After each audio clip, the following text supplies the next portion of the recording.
Assalamualaikum warahmatullahi wabarakatuh. Auzubillahi minasyaitonirrajim. Bismillahirrahmanirrahim. Wailul yauma izil lil mukazzibin. Celakalah pada hari itu para pendusta kebenaran. Ini ayat yang sama dan ketiga kali terakhir Allah berkata di dalam surat Al-Musyarat, celakalah pada hari itu para pendusta kebenaran. Jadi firman Allah itu suci. Jadi perlu hati yang suci juga, jadi perlu jiwa yang suci juga, jadi perlu ruh yang suci juga untuk sebagai alas tintanya. Jadi perlu ruh Rasulullah, perlu ruh Muhammad.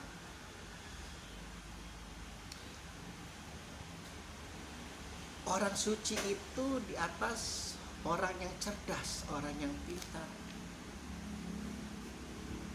Tingkatannya seperti itu levelnya. Orang pintar, orang cerdas, orang jenius itu belum tentu suci.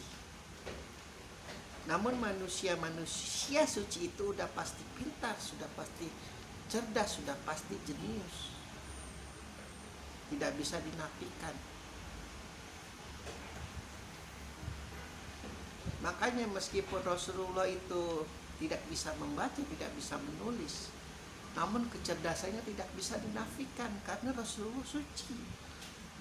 Dan suci itu di atas levelnya orang-orang pintar, orang-orang cerdas, orang-orang pandai.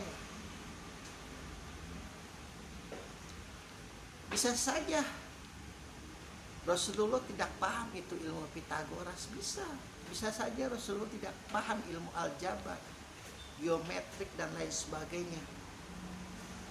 Namun sudah dipastikan mereka yang paham aljabar, mereka yang paham ilmu Pitagoras, mereka yang paham ilmu geometrik atau apapun itu, ilmu-ilmu yang luar biasa dan harus memiliki kecerdasan tinggi, baru mereka bisa paham ilmu itu. Namun tidak mungkin mereka otomatis menjadi jiwa-jiwa yang suci. Levelnya seperti itu.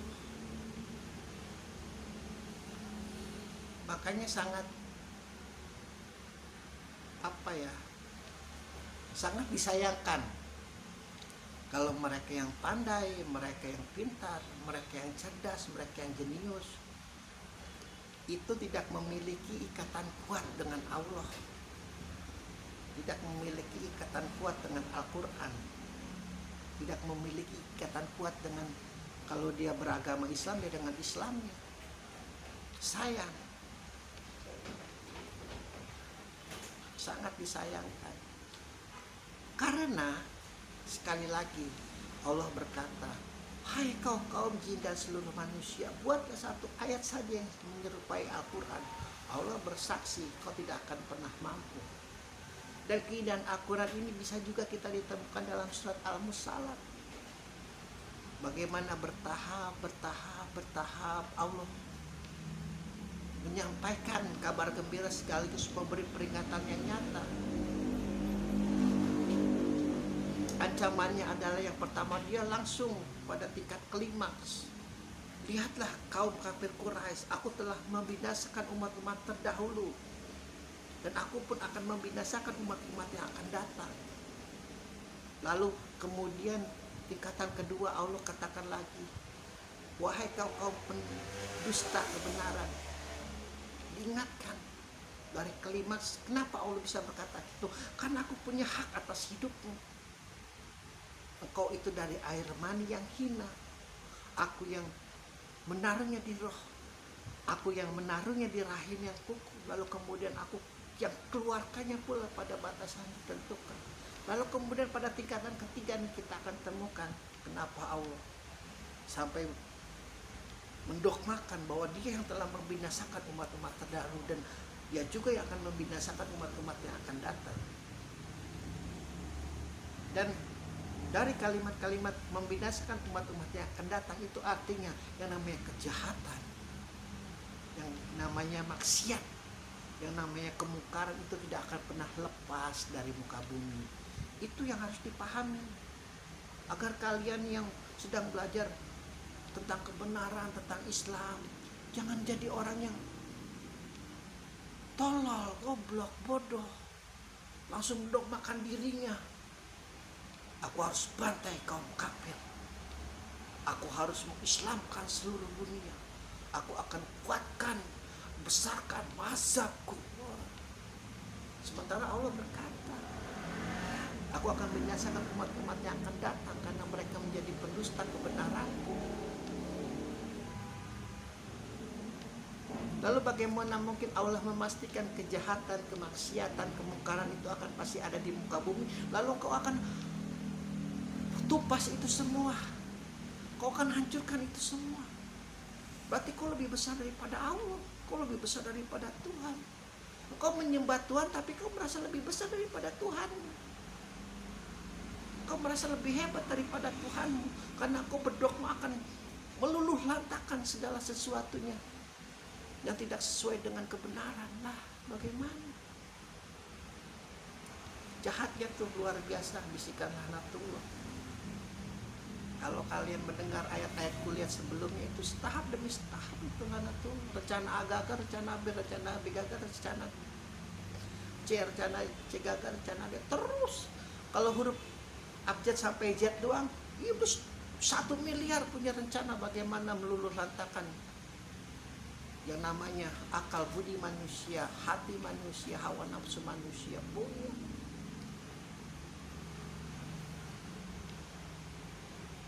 Makanya ketika manusia itu merasa dirinya sudah sampai pada tahap kesempurnaan, sudah itu jatuh ke dalam lubang iblis laknatullah. Karena manusia itu tidak mungkin mencapai tahap kesempurnaan. Kesempurnaan manusia itu nanti ketika mereka tertawa bersama Tuhan mereka, Allah katakan. Sambil Allah berkata, benarkan apa yang telah aku ancamkan kepada mereka, sekarang kalian lihat kan. Tuh, Allah tuh maha jahat sesungguhnya. Kalau kalian yang jahat-jahatan sama Allah. Karena sudah kita temukan di ayat-ayat sebelumnya yang sudah kita bahas. Dengan gaya, bukan berarti Allah perempuan, karena ini sisinya yang sangat feminim. Hanya perempuan yang bisa berlaku sedemikian. Melihat orang terbakar di neraka, melihat orang tersisa di neraka, sementara Allah berkata, tuh kan, kalian lihat sendiri kan apa yang telah aku janjikan kepada mereka. Itu sangat sisi feminim. Seorang laki-laki tidak mungkin bisa berkata seperti itu. Hati-hati, saya tidak mendogmakan bahwa Allah itu dalam bentuk perempuan atau laki-laki. Namun ada sisi kefeminiman di diri Allah itu, kewanitaan, bahwa cemburunya luar biasa, maha pendendamnya luar biasa, maha murkanya luar biasa.